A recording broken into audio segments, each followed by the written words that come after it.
We're going to wait a few minutes.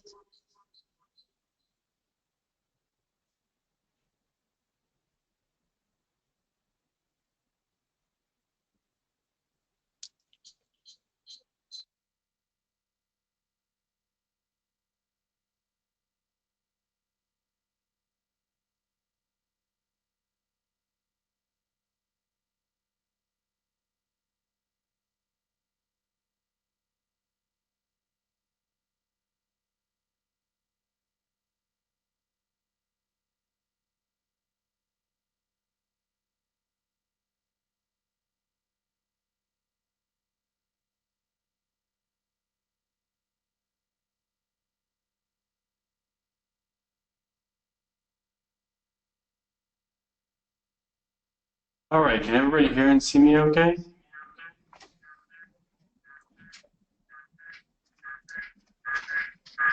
One second.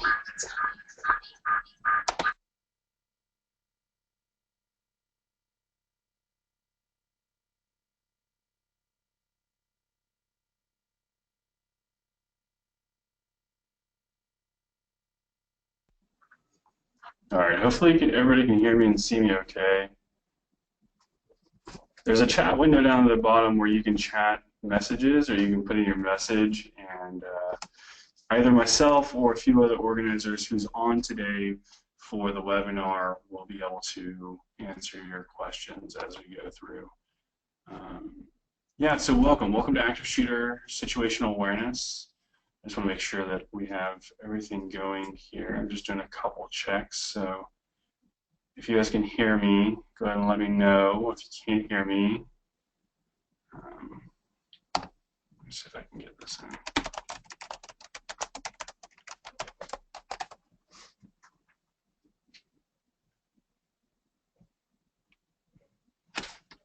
Good. All right, so thanks for giving us a minute, letting other people come in. My name is Jon Sowell, so I'm going to be going over situational awareness and how it applies to an active shooter situation.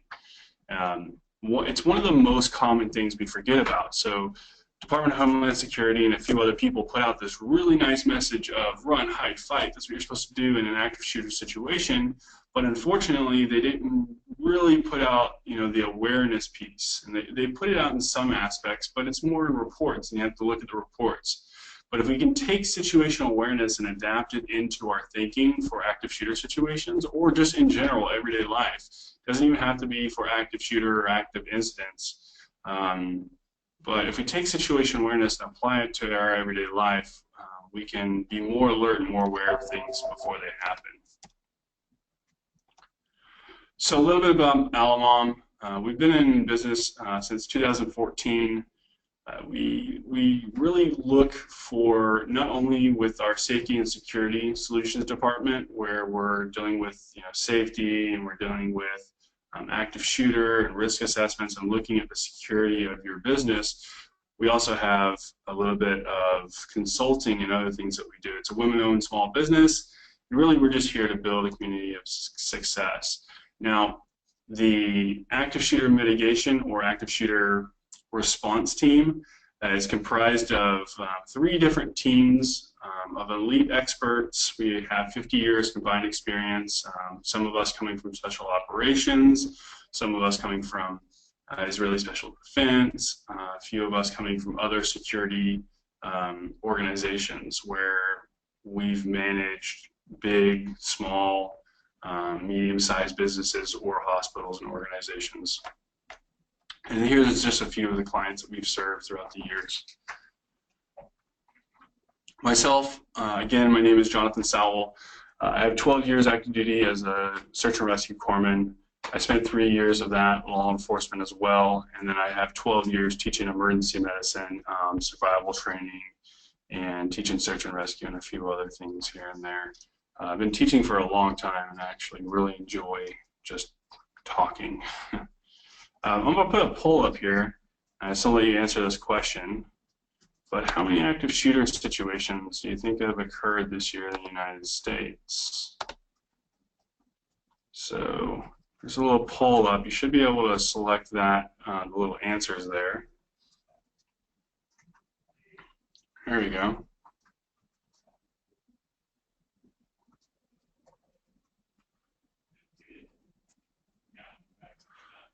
So our responses are, we got 65% of people have voted already. What do you think?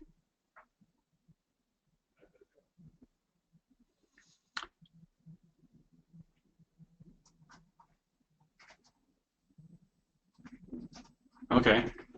Yeah, so I'm going to go ahead and close this out, but if you answered 230, you are correct. So we get these statistics from gunviolencearchive.org.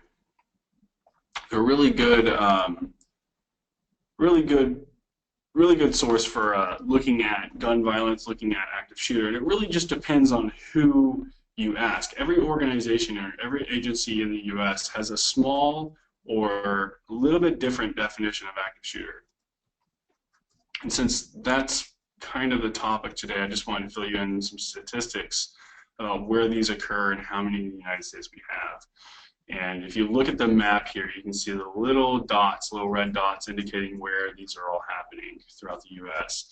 But typically we don't hear about them unless they're controversial. The media puts it in there and lets you know, because they're going to cover controversial stuff like mosques, churches, schools, government organizations, not necessarily everything.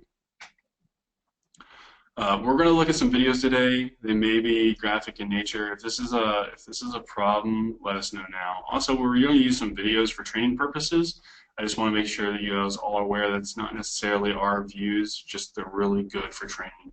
The one we're going to watch today is all about situational awareness, and I think it's pretty funny if you watch the video and you see how people react and how they're really just concentrated on one thing, but other things may be going on behind them or around them.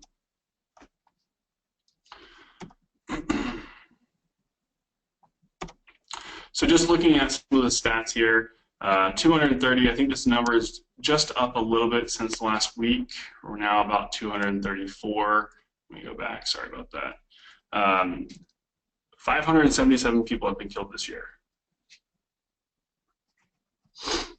16.4% injured, and our average is going up per year.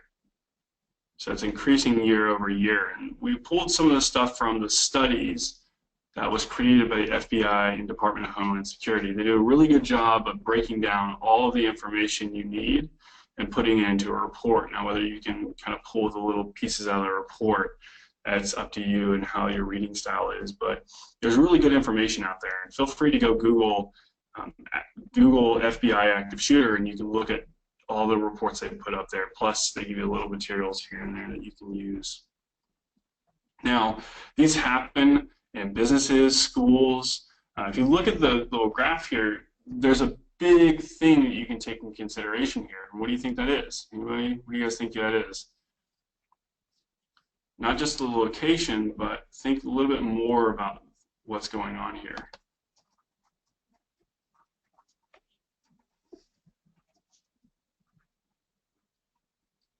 So if you think a little bit more, it's the population. So businesses, schools, outdoor, they all have really big populations with very, very small security, or a very low amount of security, maybe one, maybe two. Some campuses have more, and some campuses have campus police, but as far as businesses go, we usually have one or two, depending on what your organization does. A little more stats here, statistics for you. Most incidents end in less than 5 minutes.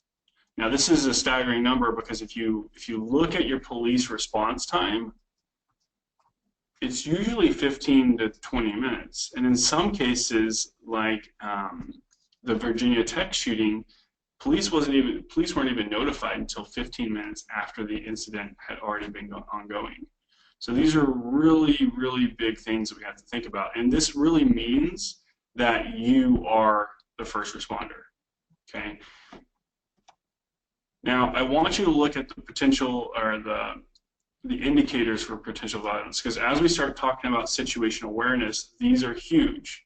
So if you can notice increased drug and alcohol use, depression, withdrawal, if somebody's acting paranoid, they're having problems at home, mood swings, these are all great indicators that you can bring up. Now, it's not just enough to be able to identify them, you have to be able to report them in some way as well. So here at Alamon, we always teach putting together a plan. And when you put together that plan, making sure that you have a way to talk and communicate. So a communication plan through HR or your executives or through your manager and so forth. So other potential precipitators, if they're having hostile conflict at work, financial difficulties, legal problems, domestic problems, drug and alcohol problems, these are all just indicators that something could be going on at home. And you have to be able to identify these and think about them critically. And that's why we teach situational awareness. Okay, now diving deep into situational awareness. Situational awareness is your ability to be aware of what's happening around you. So as I'm sitting in this room, I still can use my peripheral vision to see different things and see if things are changed or things have moved or if things are different in any way. No matter how slight the change is, it can increase your survival. So let's think about this. Every day we drive into work. Most of us take the same route to work. Most of us take the same route home. Most of us sit in our cubicles the exact same way. I know I'm an offender of both of these. I drive home the exact same way almost every day. Sometimes I like to change it up, but most of the time I don't. My cubicle, it looks the same exact way. I don't move anything. But our brain has the ability to take a picture and take a snapshot of what we see every day, especially like offices or your house. And then the little changes you won't be aware of because your brain is putting this overlaid image on top of what you're seeing or what you're perceiving. So you're not able to pick up the small things. So we always teach, and I always teach, you can change this by taking a different route in. Maybe it's you just take a side street versus taking the main road. Moving your monitor just 5 inches is enough to move things and help bring your situational awareness up. And the reason why this is because you're tricking your brain. Your brain's not able to overlay the same exact image that you see, like your desk, because it's a new image. So it's something different. So your body has to process that, and your mind has to process that new image. And when you do that, you're tricking it. So maybe every week you move your monitor just slightly, maybe 5 inches, so you see a little bit different. Or if you can, move your monitors a little bit more. Now, we're not able to always move our monitors, but maybe the way you're sitting in there. Maybe putting up new pictures or something that changes up your cubicle a little bit. If you take a different drive, you'll start noticing different things. You'll start noticing other little businesses or other little people on the side of the road. Or, oh, I didn't know that was there. Has anybody ever done that? They've taken a different route and then they take it a couple times. They're like, oh, I didn't realize that was right there. One of my coworkers the other day was driving. He was like, oh my gosh, there's a big blimp on the side of the road. So she was taking a different route at that time. She had never seen that before. And so that opened her eyes, and she probably took a mental picture of that too, at that exact time. So situational awareness. Also, when we talk about situational awareness, we're also talking about the ability to look critically at what's going on around you, not just look and then carry on. But if somebody's dressed for weather that is not typical for that day, like it's hot outside or it's cold outside, and if it's hot outside, they're wearing a trench coat, or if it's cold outside, they're wearing shorts and flip-flops. These are all little things that we can think about. If somebody's in your area or in your work area and you start questioning them, like, hey, why are you not wearing your badge? And they get shifty and nervous, they don't want to make eye contact. These are all different things that you can pick out and you can think about, and will increase your survival in case that something goes wrong. So we always think critically about those little changes and those perceived changes. Now, moving on, there's an author, Jeff Cooper, who does a lot of work with self-defense, and he does a little bit of work with psychology.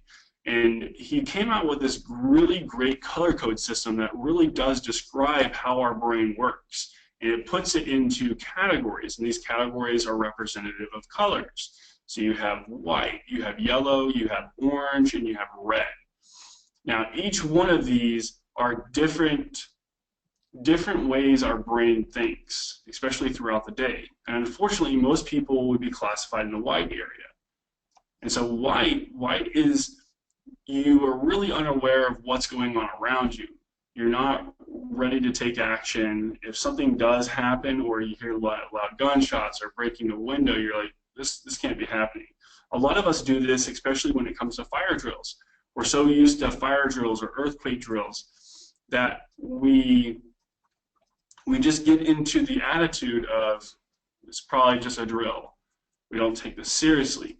And unfortunately, this is the way most people are every single day. They focus on the things that are happening in their life, and they don't focus on the things happening around them.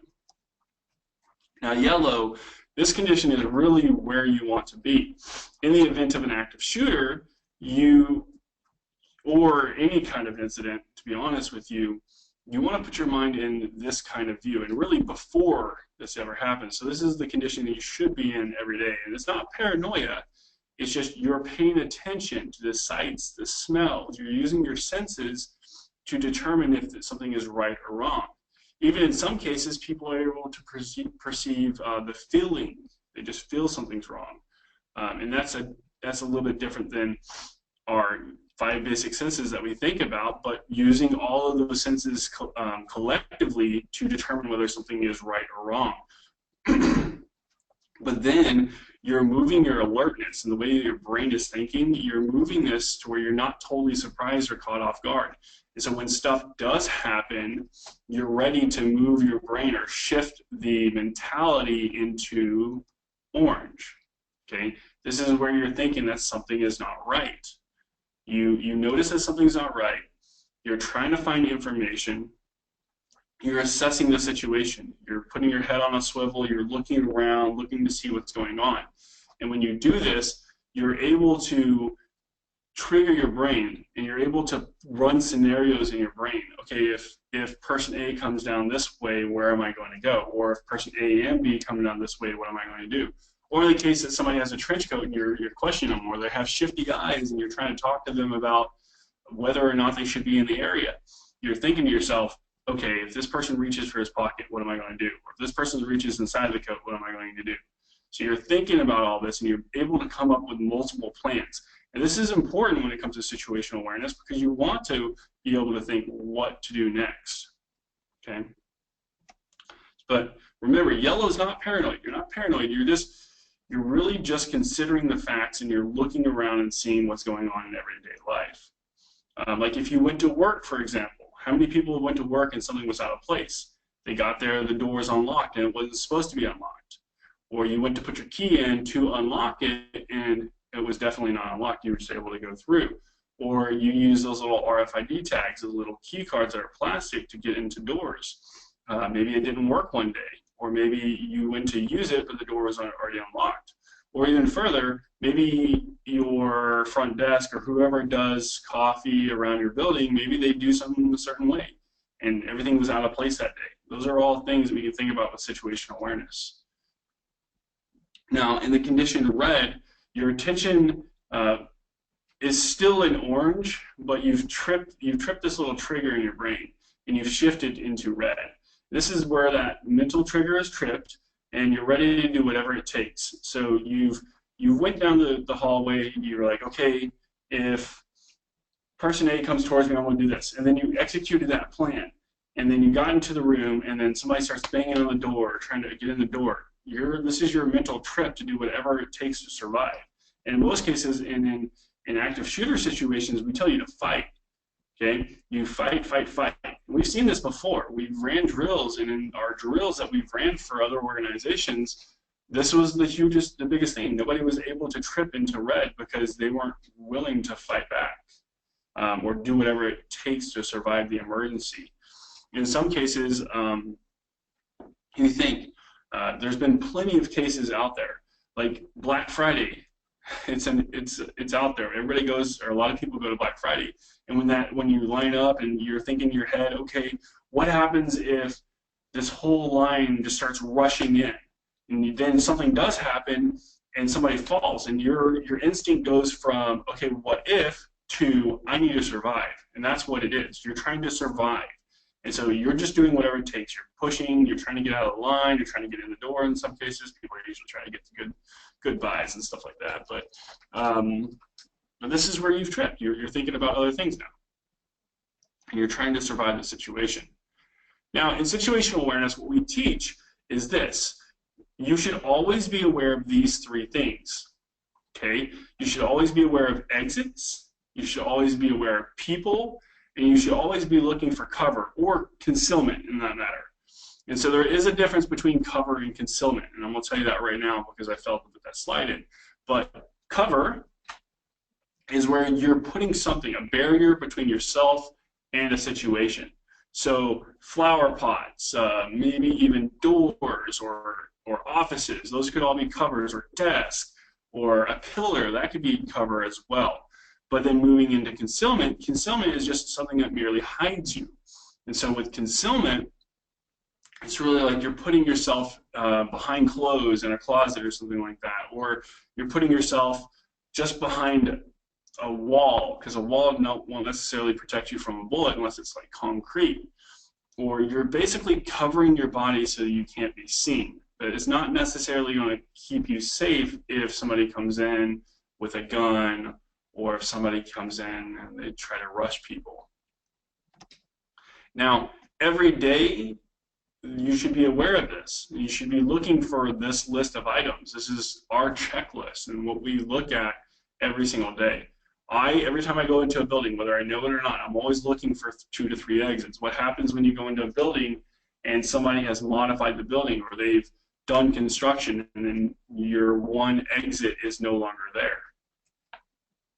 Locate anything that could serve as as cover or concealment. So every time you're looking and you're assessing, this only takes 2 minutes. You go look around, look at emergency exits. Posted by all the doors should be a little emergency exit plan.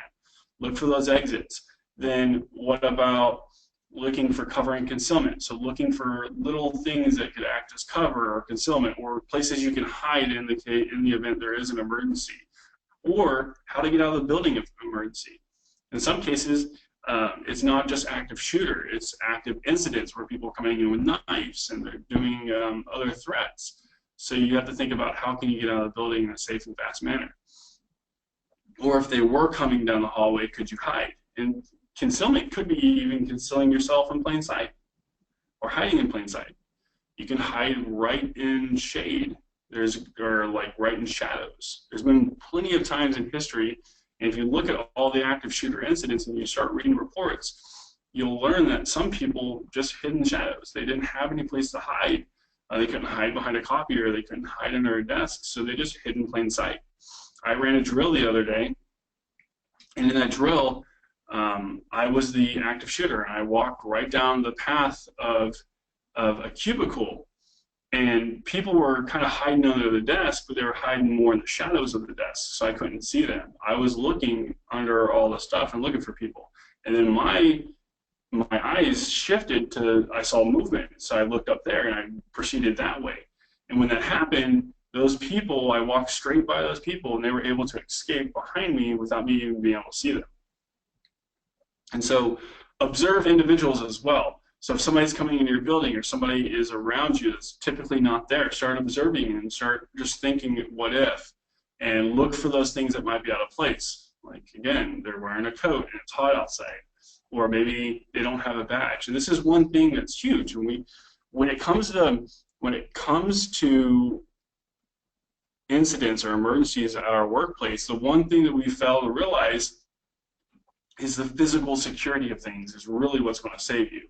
On top of having training and training employees, having a good physical security stance. And all employees, no matter who you are, no matter where you're at, even people who are visitors, can really help when it comes to observing individuals and looking for or looking at individuals or physical things that are out of place, or physical security. So think about it. Somebody comes in, they're not wearing a visitor badge.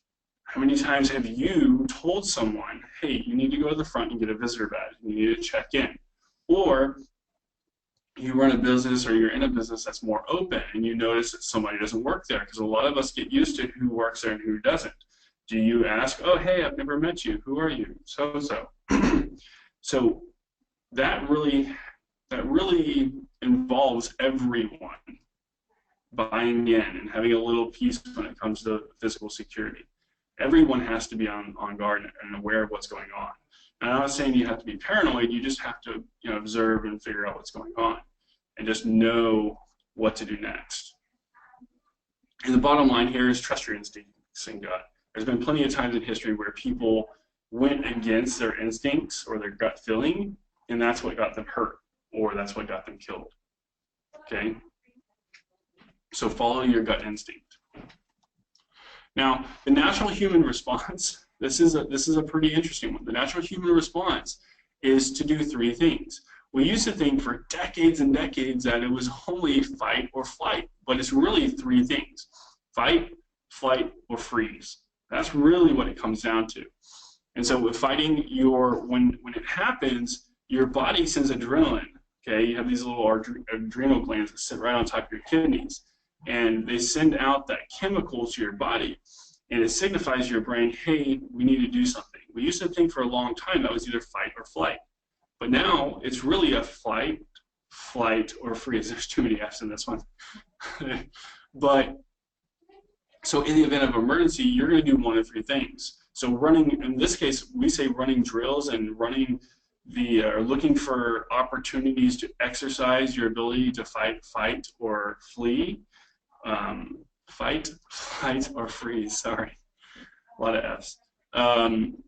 Exercising that ability could, one, make you aware, but also make you more aware the next time when you have to do it in real life. So when you run a drill, you can see, okay, I froze that time. Okay, what do I need to do next time? Okay, identify that you're freezing and know, okay, now I can flee, I can get out of the situation.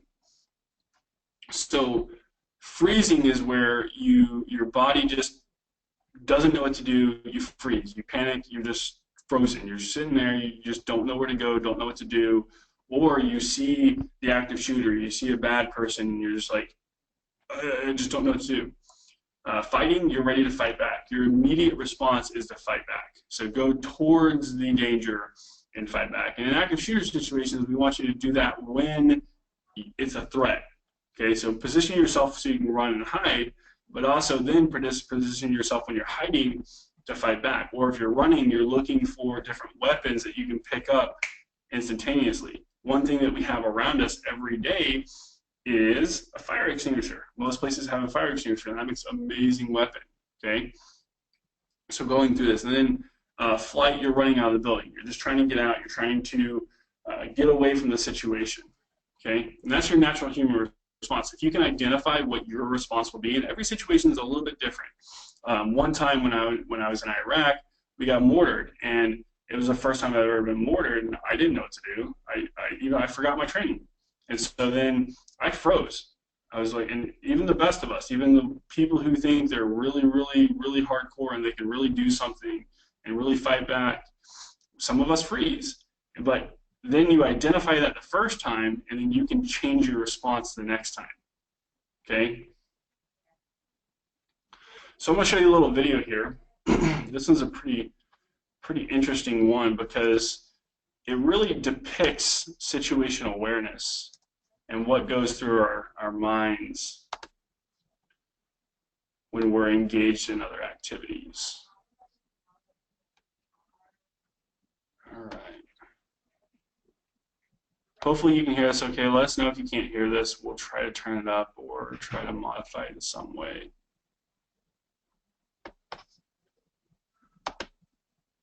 The monkey business solution. Count how many times the players wearing white pass the ball.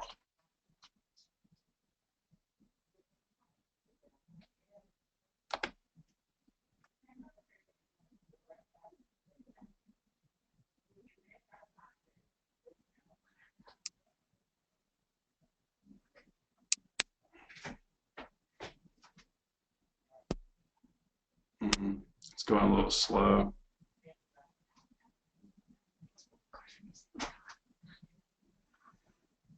Is it okay? Can you guys see the video, how it's playing? The correct answer is 16 passes. Did you spot the gorilla? For people who haven't seen or heard about a video like this before, about half missed the gorilla. If you knew about the gorilla, you probably saw it. But did you notice the curtain changing color or the player on the black team leaving the game? Let's rewind and watch it again.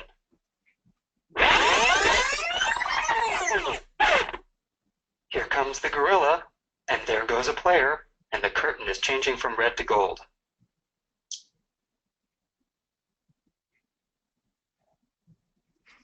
When you're looking for a gorilla, you often miss other unexpected events.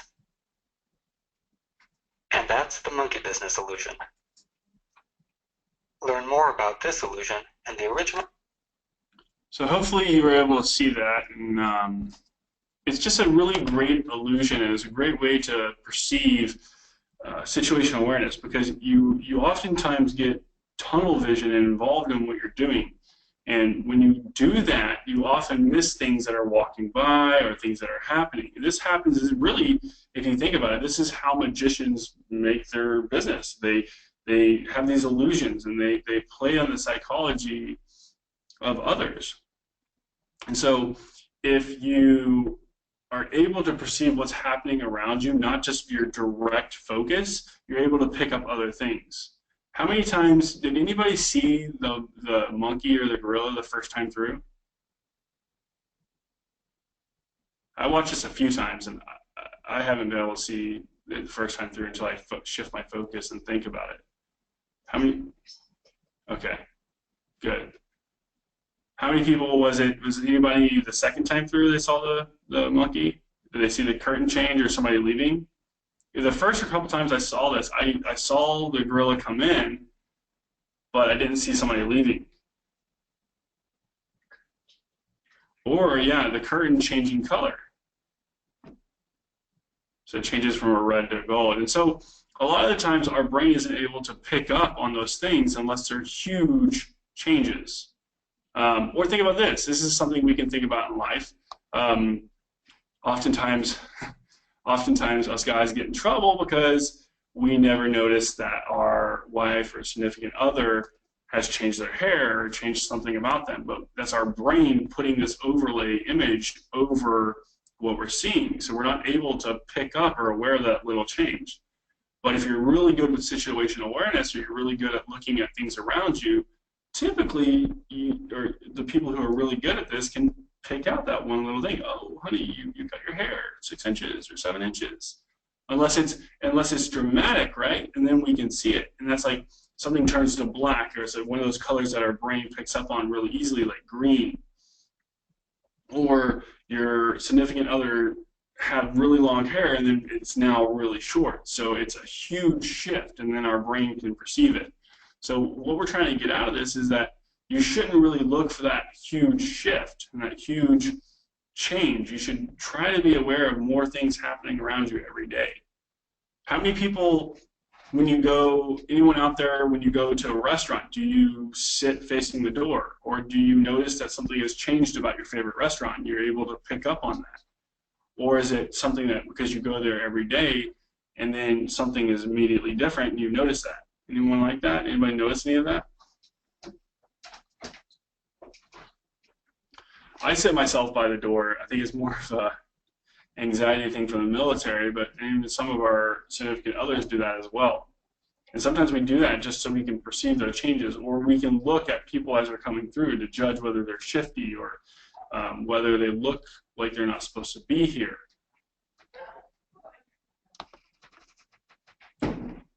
So what we do here at Alamom, just besides teach situational awareness or teach active shooter, we do a lot of things. So on our active shooter response side, we look at teaching employees, teaching management. We also look at doing it in healthcare settings, or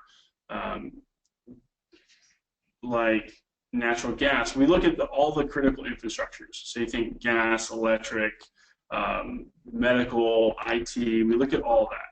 And then going one step further from training your employees, training your management, you go into building up good safety security plans, building up plans against violence and stalking and threats and vulnerability assessments. And those threats and vulnerability assessments are huge too, because in any case, active shooter, active incident, it doesn't really matter.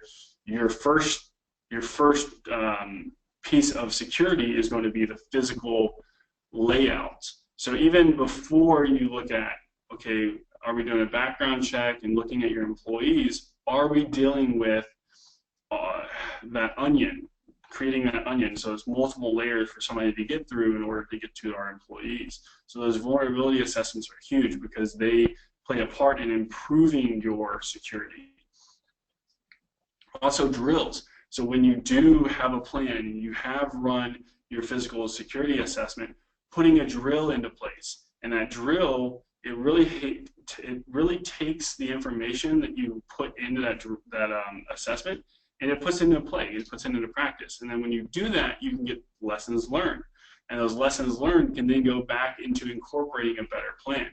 And so on top of incorporating a better plan and having drills and having employees aware of what's going on, having a team that is comprised of management and employees, so people from HR, people from accounting, people from training, people from operations, people from facilities. All of this stuff plays into part because everybody has their own piece. And also this helps create the buy-in so that people are aware and they trust what you're saying, and they are ready to act in case of an incident, emergency, and so forth. And then once you get done with that, you can look at different things. Like businesses sometimes have unique needs. So leadership preparedness, human resources maybe need some different look at materials. Emergency medicine, so if you deal with a plant or you deal with natural gas or electric, maybe even having better emergency medicine planning. So teaching employees how to properly conduct first aid, and then further on how to do tactical first aid. And in some cases, there was a shooting a while back in San Jose where even the FBI is kind of not sure what happened there. They think it was just a preparation for a bigger plan. And so they've been looking at all this stuff and tracking it, but they shot up a power grid. Okay, I don't know if anybody remembers that at all. On top of that, they cut data lines, the fiber lines, so it would reduce the response. So having plans to outline the physical security on top of what you're going to do, and then if you do, or you're in one of those critical infrastructures that are a little bit different than everyday businesses, maybe going a step further and doing a little bit more training. Okay, the more aware and the better you are to react to a situation, the less impact it's going to have to your organization. So thanks for sticking around for the webinar. I hope you guys all got a piece that you can take, guys and gals, you can take home, and just one thing you can think about and shift your focus every day. We have different things that we offer here. We offer open enrollment classes where you can just come and sit in our class, and that's 150. We can also come out to organizations and we can do training. Depending on your organization and how many employees you want to train, it could be more cost effective for us to come out versus you coming to us. We do webinars, private webinars. We can take information or training, we can incorporate your plan, and we can make that plan a reality and show your employees exactly what you plan and what you want them to do. And then drills as well. So we conduct drills. We'll take the coordination. We try to coordinate with you and local law enforcement. But I think one of the special pieces that we have is we will handle the coordination when it comes to the big things of the drill. And then we'll help run the drill or run the drill ourselves. And it's a really, really great piece that you can add the buy-in or add to the buy-in of employees so they'll understand that this is a serious matter. Everybody from our last drill, we had multiple employees who were like, you caught us off guard. We didn't really realize the situation was happening. in some cases we were a little early, and they just didn't know how to react. They thought it was going to be a regular drill, like a fire drill was going to happen at a specific time. But then coming early, we were able to catch people off guard, and then they didn't think about what to do. So it gave them a realistic expectation of what an active shooter situation or active incident is going to be like.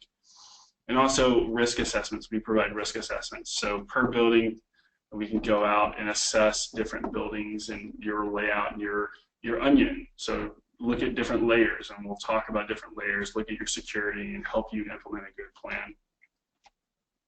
So other than that, really, I just want to express a sincere thank you for joining the webinar. I know a few of you may have met me at different conferences or other things that we went to. If you have any questions, right now is a really good time to ask questions. Question for you. If we train our employees and one of our employees is an active shooter, how wouldn't they know what our process is? Yeah, so that's a great question. I'm sorry, our chat window isn't working perfectly today. But if you do train, and in some cases there have been, the employee has been the active shooter, it's less likely to be, it's less likely to be the employee. It's only around 5% to be the employee. So it's better in that case to prepare for everything else than the employee. But it's also, if you think about the same mentality, if we put in pre-designated places that we want people to gather up or to spread out at, wouldn't they know about that ahead of time? Yeah, of course. You're training your employees. You're training everyone. But really, when it comes down to that, that's only 5%. And that 5% you can reduce to 0 by your communication plan within the company. Also, your ability to train your employees on what to look for, because the more people who are looking for these things and communicating them efficiently to your team, to your HR, to your upper level management, the less likely it will be one of your employees. So really low percentage there, and it can go to 0 if you take training seriously and your employees take training seriously. And you can help that with the buy-in effect, because with fire drills, people don't really want to buy in because they're used to doing this throughout their whole life. They started in grade school. We started here in California. We started preparing for fire, earthquake, and a lot of other things. So we got mentally used to that. And then in the event of an actual fire, they're freaking out. They don't do it the same exact way. So your other way of making training the best and making people increasing their awareness and increasing their ability to pick up on those little things with situational awareness is the buy-in. Hopefully that answered your question. That's a long about way to answer it, but I just wanted to put some other things out there for you. Any other questions?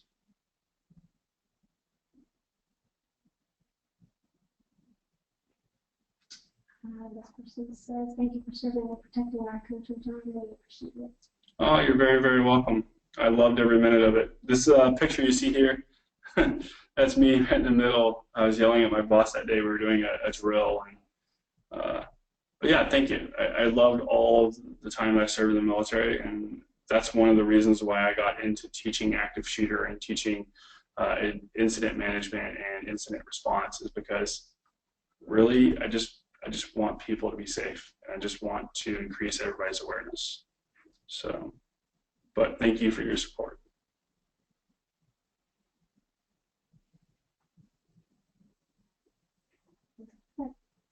All right, well, thank you so much for joining us today. If you have any questions, comments, or concerns, feel free to email Brandy or myself. Brandy put her email address up there. It's bhowe@alamom.com. So BHOWE@alamom.com, or myself, which is jsowell@alamom.com as well. Oh, wait, we have a question. Oh, we have another question. What is the best legal self-defense weapon to carry on your person? Okay, there's a couple legal ones. It depends on what state you're in as well, because I can't just answer for every single state. But in general, pepper spray is really good. It's a really good thing, because you can catch somebody off guard. If you carry water, coffee every day, that's a good weapon. That's legal. It's perfectly legal to have your coffee, right? Unless it's.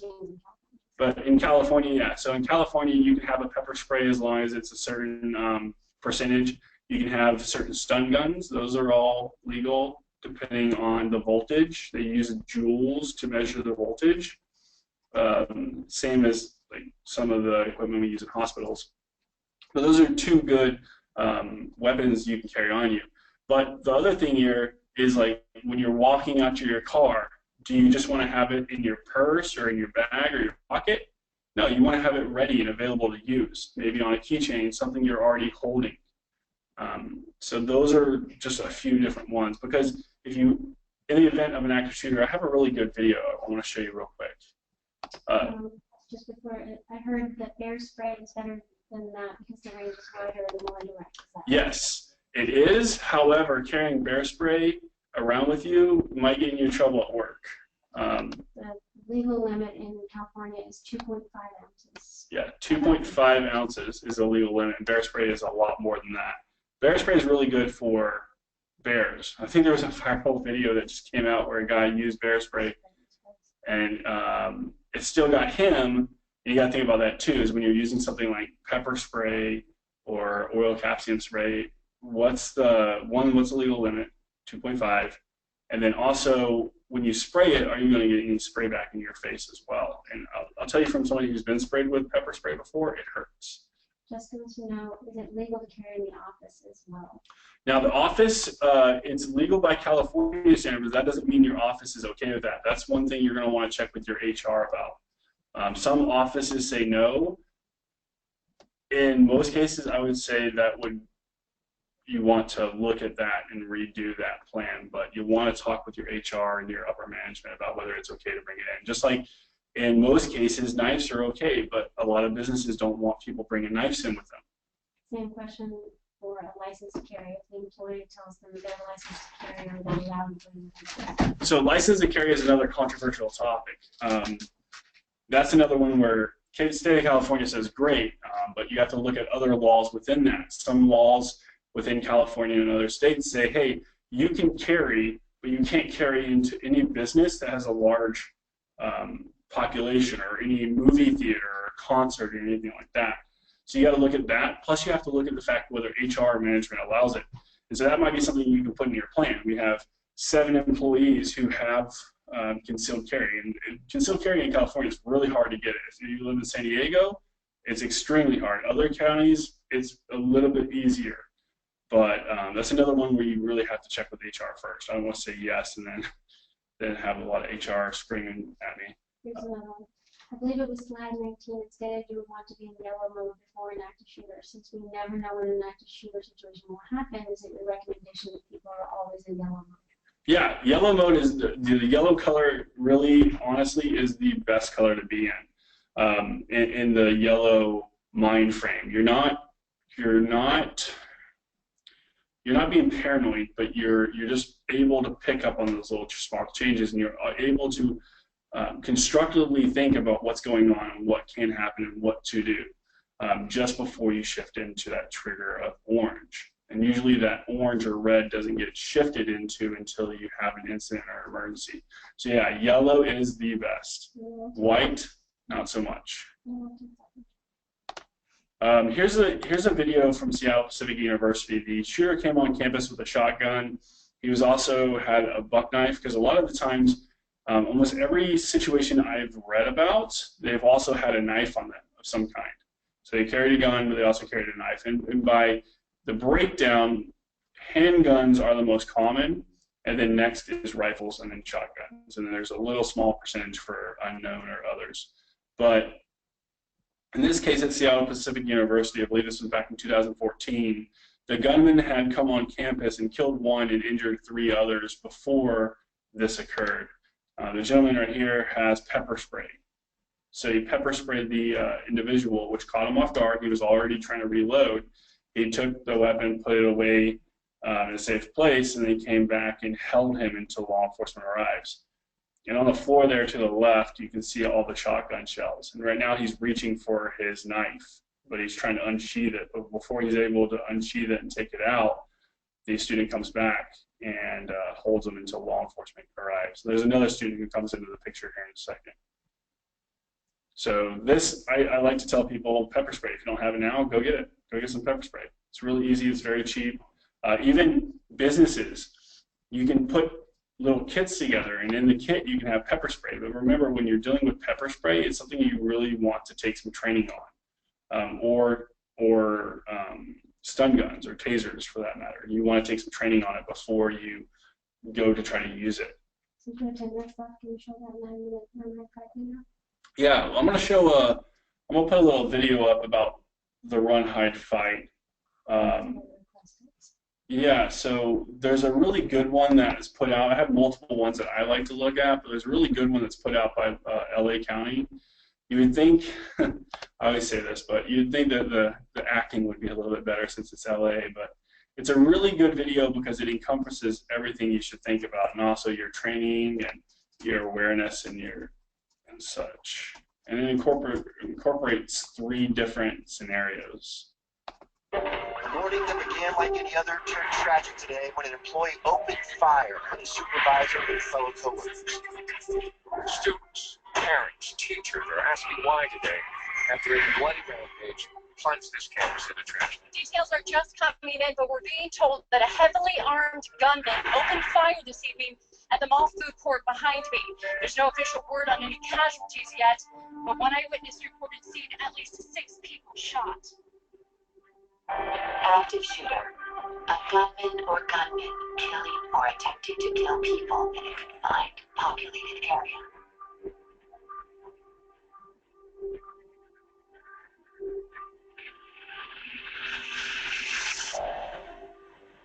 You gotta get some sleep. You're looking like a vampire. No sleep. We ain't got no babies at home keeping you up. What the hell? Oh, there again. We tried. I'm sorry. We're gonna have to let you go. Active shooter killings are a tragic, unpredictable reality, and one that's becoming more common. Since 2006, the U.S. has averaged an active shooter event with 4 or more deaths every 2.9 months. Even though the number of active shooter events has been increasing, your odds of being involved in one are still very slim. But just like fire drills and earthquake preparedness, making a plan in advance can make all the difference. You can't, the lizard live in tanks, right? It's probably fine. If you do find yourself in the middle of a senseless attack, the why doesn't matter. Hey, buddy. Hey, something's happening. What matters is surviving. On average, 20 mass shootings take place in the U.S. every year. Killers usually choose their victims at random. They look for easy targets. So the harder you are to see or to hit, the safer you are.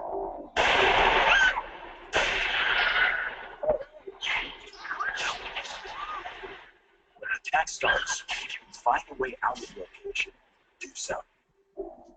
Get out. If you stay calm and think clearly, even in the middle of a life and death event, you improve your chances of making it out. Visualize your movements in advance.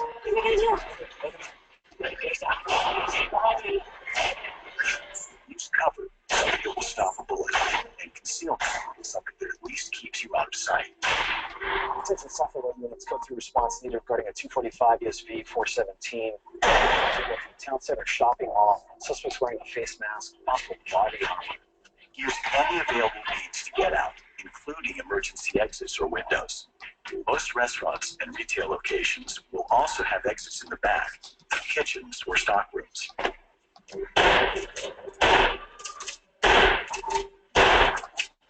Even in the best cases, police are minutes, not seconds away. You must take action to protect yourself.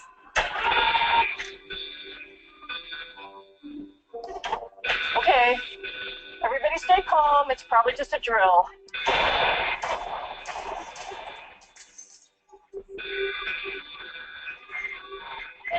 Go back. Oh my god. Oh my god.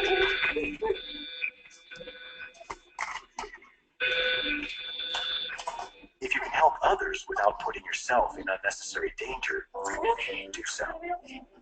What's your name? Lori. It's going to be okay.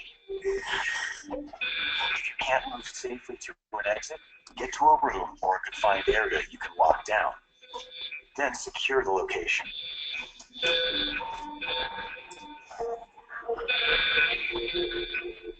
Secure your location.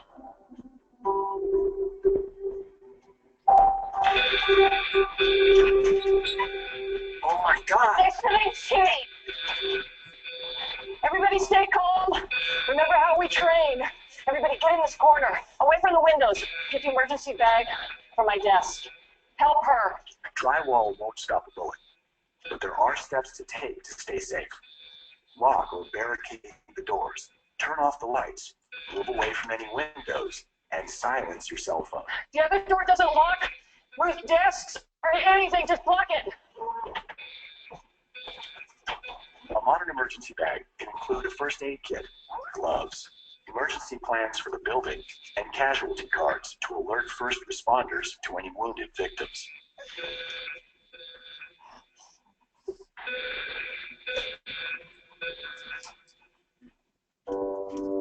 Most active shooter situations are over in 10 to 15 minutes. Attention, Lake, we got to go through this data bit. 245 GSV 417. It's going to be at Alexandria College. Multiple victims down.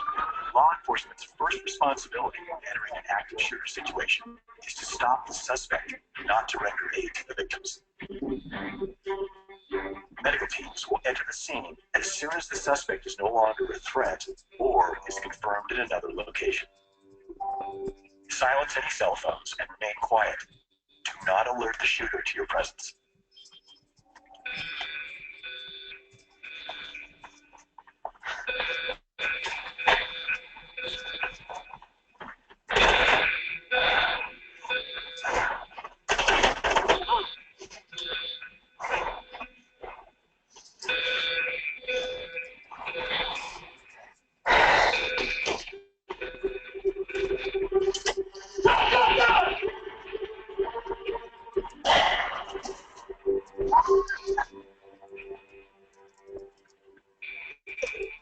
Sheriff's Department, is there anyone inside? Thank God.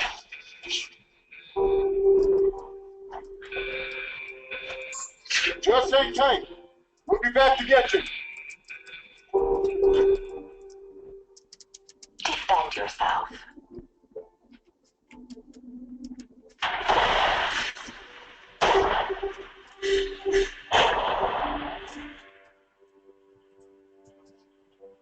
If you cannot escape the location and you can't shelter in place, you may have to defend yourself as a last resort.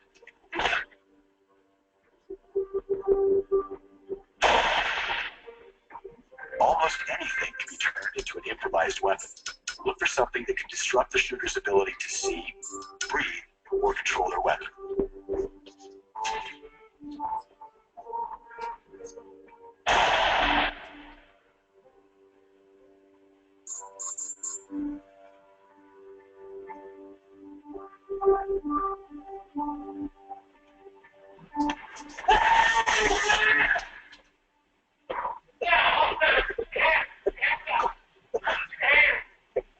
When law enforcement arrives, they're going to be in a heightened state of readiness and awareness, looking for any aggressive movements. So keep your hands visible and follow any commands you are given.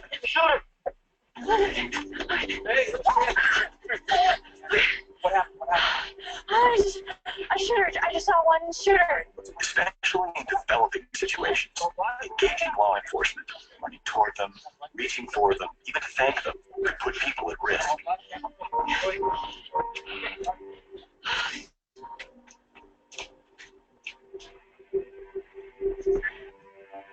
Surviving an active shooter.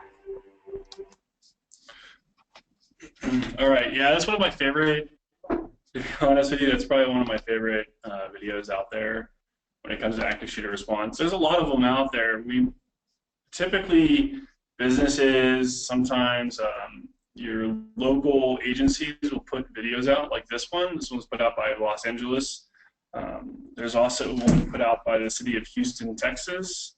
That one's well known. It's usually gone to or sought after as a pretty good training video as well. But that doesn't really encompass everything you should think about in an active shooter situation, which is why our training is really unique, that it goes into each one of those little aspects. So again, thank you for joining. If you have any questions, please feel free to ask them still. We'll hang out for a couple of minutes, but yeah, thanks for joining us today.